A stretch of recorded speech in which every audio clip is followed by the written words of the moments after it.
Ladies and gentlemen, boys and girls, friends of the playhouse, haters and lovers, welcome to your midweek fix. I am your venerable host, the immortal Yellkaos. And you know, I heard a rumor.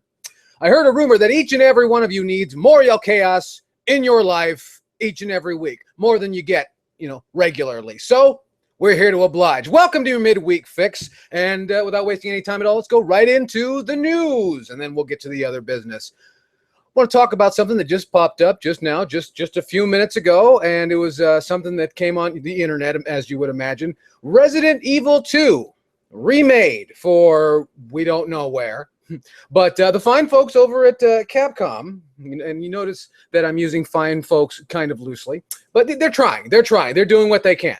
The fine folks over at Capcom, specifically Capcom producer Yoshiaki Hirabayashi, made the announcement that apparently, and I'm paraphrasing, mind you, that you folks have wanted one, and I don't know, they say folks a lot in Japan, but you folks wanted one, and here it is. And that's a fantastic thing. Not so much, well, we can discuss that in a second. Fantastic being that this is something that we have to go back. We have to go back because immediately there's going to be people arguing, saying this is a terrible thing, and why all these remakes? And I asked myself that.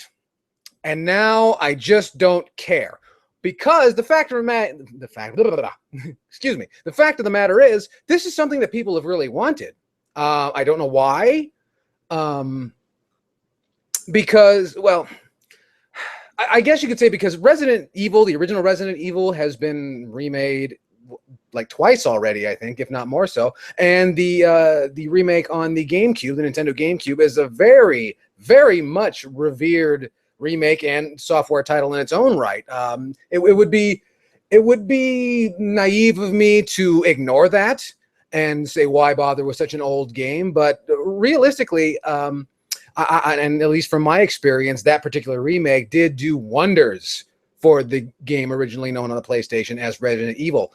And it looks like that could be done very well here. Now, mind you, this is not going to be, at least from what I understand, not an HD remaster, or which would be interesting considering how old Resident Evil 2 is, the DualShock edition on the original PlayStation. To do an HD remaster of something that old with a control scheme that's, while it has its own charm, definitely lacks any sort of what's the terminology? Just modern, any sort of modern aesthetic. The old-fashioned tank controls, while they're cute for their day, would not, I don't think, would translate with gamers. I shouldn't say today's gamers, because this is, as I said, an HD remake, and this is going to take time. They're announcing this way ahead because they need to build goodwill. Capcom has been in a tight space for a few years now, quite a few years. You've heard me on this program and many others berate that company. You'll remember the infamous "Fuck the Sugimotos" campaign from way back when. And they've made strides. They're trying. They're doing more than other people. I can say that honestly. But I guess if they really want everyone to really piss and shit on themselves over this, they should have done this at E3 and made this announcement. But hey, I guess that was Final Fantasy VII's time to shine. But they've made strides. I'm not going to pretend that Capcom has not tried. They're still fucking up on the Mega Man front, but there's 100,000 Mega Man games. So, and the Mega Man fans are fickle. You know you are. Each and every one of you, you know you're fickle. And you're too hard on Capcom sometimes. Not all the time, but sometimes. And it's an interesting thing. It's something that's been talked about for the longest time. And should this go on? And I'm not the one to say, I'm not the one funding this, and you're not the one funding this. Producing a piece of software is not an inexpensive endeavor. And for them to want to throw their money at it, fine. Because you realize, and this is something that's, this could be looked at as strategy. If you really think about it, if you tear this open and really look at it from where Capcom is coming from, and from whence they fell way back when, a few years ago, to where they're coming now, if they release another Resident Evil beyond what they've already done, new in the series, it will immediately be shit on and berated, because there is a built-in camp of people that's what they do. They're not critics. They're not analysts. They're just fucking assholes. Our scene has bred this big chunk of people who, and somehow publishers are afraid of these people, that just immediately it's their job to shit on everything, and without offering any sort of constructive criticism. And that's to I'm not saying to eliminate those people, but for publishers to allow themselves to be ruled by that sort of thing, in the same way that the World Wrestling Federation seems to think that these dicks on the internet matter to their overall business model. It's the same idea. You know, you cannot let these people push you around. And Capcom, they need all the goodwill, as I said just a moment ago, they need all the goodwill they can get. They, it's no doubt. I mean, no matter how you slice it, and I even lacking all the hyperbole that's involved in that, yes, they have kind of shit on some people, and they need some goodwill. And this might be the thing, because don't forget, Capcom 3 years ago is not the Capcom of today. Different people, young people with a fire in their bellies to do something special. And while a remake, especially with this, you know, the long string of remakes in Hollywood, the word remake is kind of leaving a bitter, sour taste for many people, probably yourself included, myself included, definitely. And it's an interesting thing. It's a very interesting thing, but it could turn the fortune of Capcom. We don't know. They've made other strides. They've made other strides at recapturing the glory of Resident Evil 2, and the essence. You know, no small example of that is Resident Evil: The Dark Side Chronicles on the Wii. I don't know if that was released on. It might have been released on PlayStation Move, I think, but I liked it on the Wii. And you know, that's of course, you know, a rail shooter. You know, and rail shooter, I guess that's kind of a broad term. It's a you know what I'm talking about if you've played it. God damn it. It's a first-person rail shooter, not unlike a lot of Sega shooters, but in an also Capcom sort of way. It's a little bit disgusting, but what are you going to do? But that was, you know, it's clear that Resident Evil 2 has its fans. And now immediately the question comes, is this a good thing for the video game industry in general? I don't think it really matters. I know that it's going to be a good thing for the people that want it. It's going to be a good thing for the people who, best, especially for Capcom. Again, a group of people, a company that needs all the goodwill it can get. And if you remember a few years ago, I said that a lot of these, video game companies have hurt you and have done a lot of horrible things. And it's an interesting thing to see. Finally, they've recognized they've done you wrong. The gaming public, they've done you wrong. And now they're going to take a knee and they're going to kiss your genitals and kiss your butt until things are all right, at least for their financial portfolio. That's my feelings about the Resident Evil 2 remake. Will I get it? I don't know. Is it coming to my system? That's something that we have to deal with on a case-by-case basis. But those are my feelings. And I knew you guys were going to wonder. And I had to get on here and tell you my feelings, because those are my feelings about the Resident Evil 2 remake. So, ladies and gentlemen, welcome to the Midweek Fix right here on the Yellkaos program. I thank you for joining me. I know there's a lot of things you could be doing on Wednesday. On the other hand, Wednesday is the hump day. It's the day that drags the most in the week. So I'm here to help you get through it, because, well, we're helping each other. You know, because, you know, we're working towards the end of summer and it's still a bit of a drag, but don't worry. The chaos is here for you to make your life just a little bit better and the world a slightly better place. I don't know how much better, but anyway, good evening and or afternoon or morning. I know a lot of people like to watch this in a rerun, see it, you know, when they're having their coffee, sitting around with their family. They must have a disgusting family to listen to this filth, but that's all right. That's okay. You know, we're open to all sorts of things right here on the Yellkaos program. So welcome. I want to remind you, before I have my sip of water here, that you guys got to follow me. I want to remind you about that because I'm on the Facebook, I'm on the Twitter, and I'm trying other things. I'm on that Periscope. Can't figure out how to get it to fucking work, but we're going to make it happen. And then you guys can watch me play something. I don't know. I'll figure it out. Usually it's actually just, I notice on the Periscope, it's just young women kissing drunk in front of their cell phone camera. You think I'm kidding? Go check it out. Go to check out the Periscope app. A lot of it is young women drunk kissing, especially if you go on a Friday night or a Saturday night. Sometimes Thursday, because Thursday is like the party night ever since Friday became part of the weekend. So, But there's that. But I want to remind you to follow me. Click that stuff down below. There's a description box where you can find all that information. You can support me on Patreon if you want to. You know, and I appreciate it. And if you don't want to, you don't have to. That's the beauty of living in the world in which we live. If you don't want to give me any money, you don't have to give me any money, and I'll be here as often as I possibly can, despite that. See? I'm a good sport. At least I think so. I could be wrong, but, you know, that's neither here nor there. But check me out. Facebook, Twitter, all that stuff. And also, if you have any questions, comments, concerns for this program, you can feel free to leave them on the Twitter, on the Facebook. You can even send me an email. You can hit me up at theyellkaosprogram@gmail.com, and you can also contact me for any bookings. You want me to work your birthday party or something like that, we can make that happen too. I'm not quite sure what I'll do, but if there's cake, I might show up, especially if it's that nice cake. You know, that really moist cake with the whipped frosting on there. I like that. I can't have it very often because well, I don't like it that much. But you know, sometimes cake is fun. What can I say? So please do that. So it's good to see everybody out, and I'll be answering your questions if I don't get any in the immediate future while we're on for the next little while. So, but thank you for making it out. I really appreciate it. And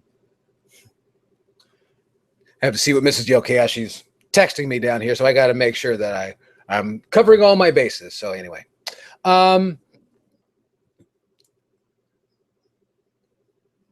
Periscope is getting a weird rise. What kind of rise is that, Gabe? Help me out. I don't know what kind of weird rise it is. Lone Wolf Warrior says that he loved Resident Evil 2, speaking of our opening topic, but he's afraid they'll ruin it. Be open-minded. And the bright side, here's something that I never took into consideration, and I should have. And I regret this, but now we can turn over a new leaf. We can start all over. We can start from scratch. If it sucks, you don't got to buy it. You can watch it on YouTube and be fucking done with it. That's the beauty of living in the future. Isn't this fantastic? That's the great thing about living in the year 2015. All the shit that was annoying in sitcoms can't happen anymore because we have cell phones. And this lovely technology that allows us to interface in the way that it does. But Lone Wolf Warrior wants to know how am I with mixing drinks? I'm not too bad. It's not. I don't think it's my most fluent skill, but I'll do what I can if I get behind the bar. You know, I mean, people love to tell me their problems, so I'm an ideal bartender apparently. And we could do something. Why? Do you want to party? Because if you party, you know, I mean, depends on what I'm drinking. Because it could get wild quickly. You don't know. You have no idea. And Tyler Bora wonders if it will be like the original Resident Evil remake, going back to Resident Evil 2. Don't know. We'll have to see. Don't forget, that was on the GameCube way back when. You know. So take that for what you will. It could be good. It could not be good. The fact remains that the people who have been asking for it will get what they've been asking for. I think that's really what you should take away from this more than anything else.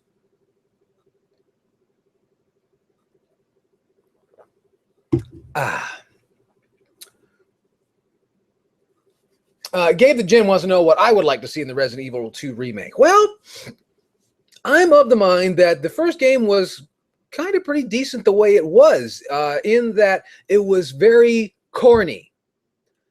I cannot stress how important corny can be when you're dealing with a horror game. It's very difficult for video games to be perceived as genuinely horrific because, and this might vary, your experience may vary, that's entirely possible. But what I'm trying to get at is that you're playing it, you're controlling it. There is a barrier. It's harder for video games to scare you, whereas a movie with surround sound can sneak up on you quite easily. So I hope that they retain a lot of that corny edge. And I hope they allow it to be natural. But above all, I just hope that it's handled by people that are interested in making a video game, as opposed to people that are interested in making an interactive movie that's hardly interactive. That's my feeling. The voice acting doesn't have to suck. If they made it suck on purpose, it might be funny, it might not. However, if someone really tried and they still sucked, that might be even funnier. So these are things that we have to take into account. I really hope that they try and preserve the overall aesthetic of the game, because it is a creepy game. There's a lot of creepy moments. And I find that here's the thing that's bothering me is the concept of HD visuals. The whole thing about HD visuals is everything's very sharp, and you look at it as though you're there.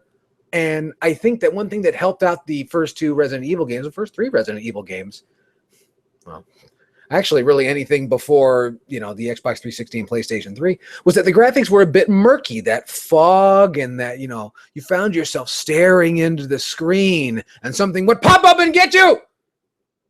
And that's hard to establish, I think, with the very polished HD graphics. That it can be done to even greater extent, but anybody knows this. Anybody knows that what you can't see is far scarier than what you can. Everything is scarier in the dark, no matter what. So those are the things that I'm hoping for. I really hope that they, somebody that cares about making games and someone that cares about this as, and it's important to not let it become a tribute to itself. That's a problem. That can be dangerous. But outside of that, letting it be a living, organic, breathing thing, and it's because things like this tend to have sort of a ham-fisted character to them, and I just hope that they really care. And also to understand to not try and up the ante as much, because Resident Evil is not Fatal Frame, if you get what I mean. There's been great strides to push survival horror to be scarier, and that's hard to do because survival horror is very much rooted, especially, because of the Japanese aesthetic. If you've ever seen Japanese horror films, I've got a handful of them on the PSP. They're fucking weird, and they're kind of corny, and they're a little cheesy, and that's what makes them so special. The Fatal Frame games are fucking terrifying because they mess with you psychologically. Resident Evil doesn't do that. Resident Evil doesn't need that. Because of Resident Evil's slightly detective puzzle edge, it doesn't need that. And that's another thing that really helps make it seem scarier than it really is because your brain's embroiled in a puzzle while there's shit trying to eat you. That's special. And that's, I think, what sets survival horror apart from horror games. I don't know if I would call Fatal Frame survival horror. I'd have to go over the games again and maybe run down the checklist, because those games are just not as corny as Resident Evil Silent Hill has a tendency to be. Not to say that they're not scary. That's not what I'm saying at all. But those are my feelings. Maxim Index wants to know, did I order an Amiibo retro pack? I did not. I think I made this clear. I'm not doing the Amiibos thing until... I don't know, until I have a mansion. I don't have room in my house for all of these things. And I don't mean to berate the people that, or come off as though I'm berating the people that enjoy the Amiibo. I just don't have the room in my house. For some people, it's a full-blown, like a smack addiction for some people. And I'm glad they have a hobby and something they really enjoy, but I didn't think there would be this many Amiibo, and I didn't think it would be the mitzvah, the madness that it is. So, it's something else, man. But no, I'm not getting involved in that. No, I'm not getting involved in that.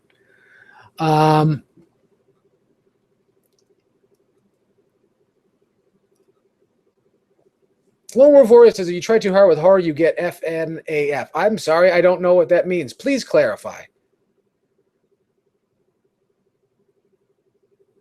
Mick Sim says, I'm not a fan of horror, but would there be horror games that I would still enjoy? I don't know. A lot of people have asked me this because of my I hesitate to say expertise, but I have a lot of game experience. I like these kind of horror movies. What horror games would I like? I have no fucking idea, because horror games and horror movies are not even remotely similar. I know that they seem the same. They're marketed the same way. They have similar skins, similar aesthetic, but they are not the same thing. They do not scare you in the same ways. I would really love to see, actually. This is something that I think that I would love to, if I had the money and if I had the people to make this happen. I would love to really examine the changes in your brain in experiencing horror games versus horror. You know, put the what do they call those? The nodes and everything on your head that measure your brain waves and your brain activity, versus experiencing a horror movie and putting that against experiencing a horror video game. Because your brain is, you know, when you're watching a movie versus playing a video game, your brain is engaged in different ways. And that's why you've seen a lot of horror video games that try and get you with jump scares. You're not prone to being frightened by that, because your brain, the frontal part of your brain, is very busy doing lots of things. That shit doesn't bother you as much, you know. It's kind of like confidence, I guess. I can't explain it. I'm not a neurologist. I don't study brains. I have, but they were dead, so that's not quite the same thing. But I don't do that. But I would love to see that, the way that those interact, but I have noticed that, and that's something I picked up over the years, is that they are different. They don't scare you in the same ways, and they cannot be treated as such. All the scary shit is just the marketing scheme wrapped around the overall concept. You know, because, like, for instance, you think about A Nightmare on Elm Street. A Nightmare on Elm Street is not scary because of Freddy Krueger. A Nightmare on Elm Street is scary because Freddy Krueger comes when you're asleep. That concept of being helpless while you're asleep, this could happen while you're asleep. That's fucking terrifying. However, you look at games like Shadow Man that try and scare you with a scary man who's going to come and get you. It's not the same thing. It's not the same thing at all. Friday the 13th. You're going to be butchered by a man with a machete out in the woods where you cannot scream. There's no one nearby to help you. Why? Because you're helpless in the woods, far from help.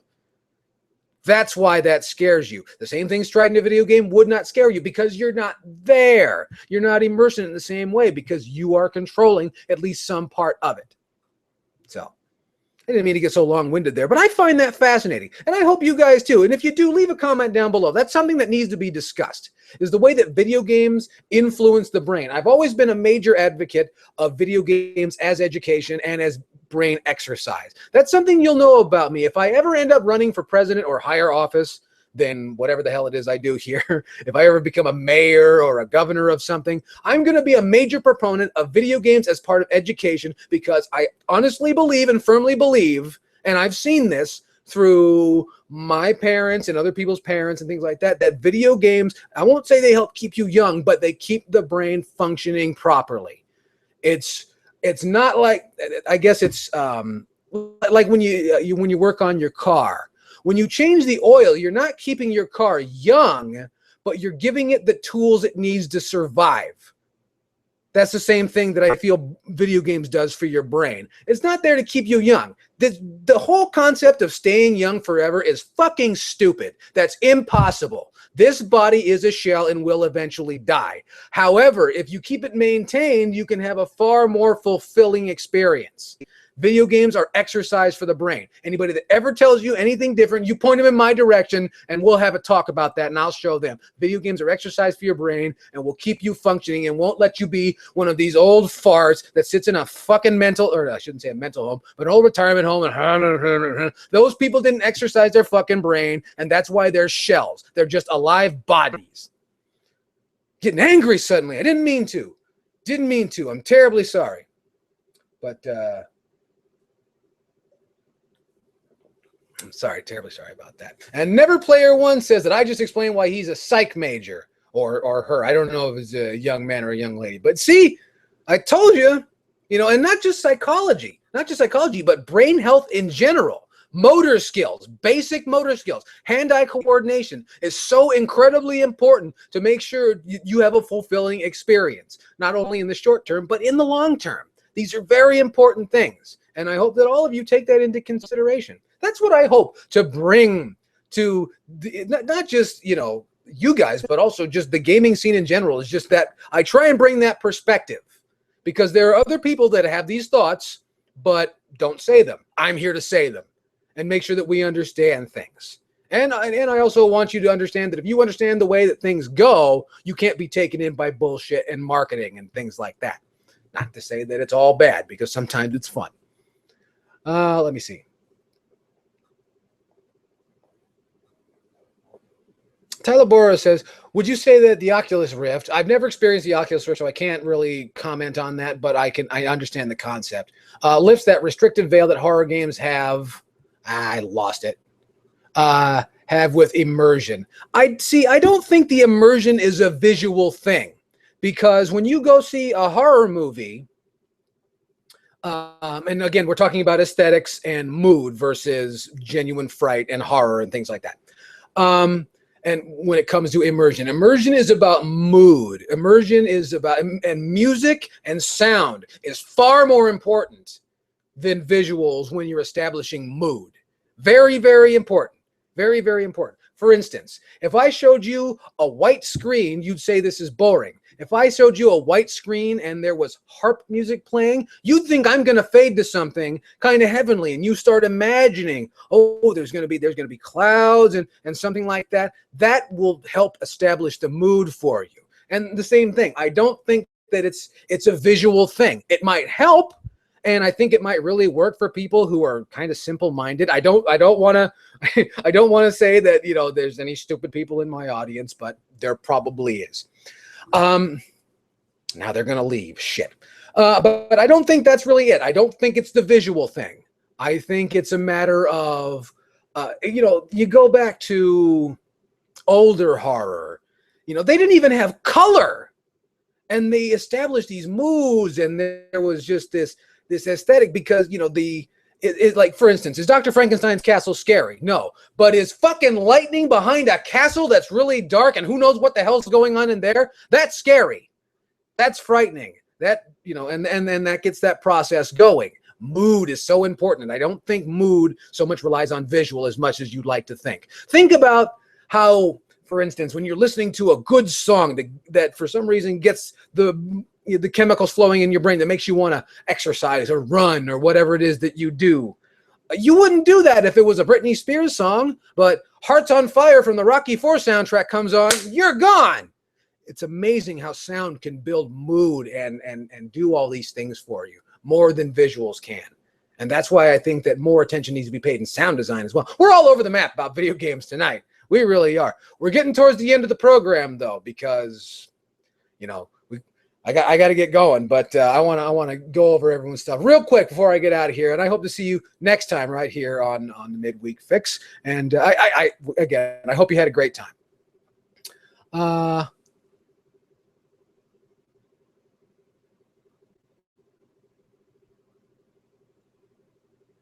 Blade Bison wants to know, what would you think about having a Batman movie released, rated as an 18 mature? Imagine the sort of dark shit you could have. Huh? I don't understand your question. Do you mean a game? Oh, The Killing Joke. I guess we're talking about all that sort of thing. I don't know. I don't know. If anything, I think Batman needs to lighten the fuck up.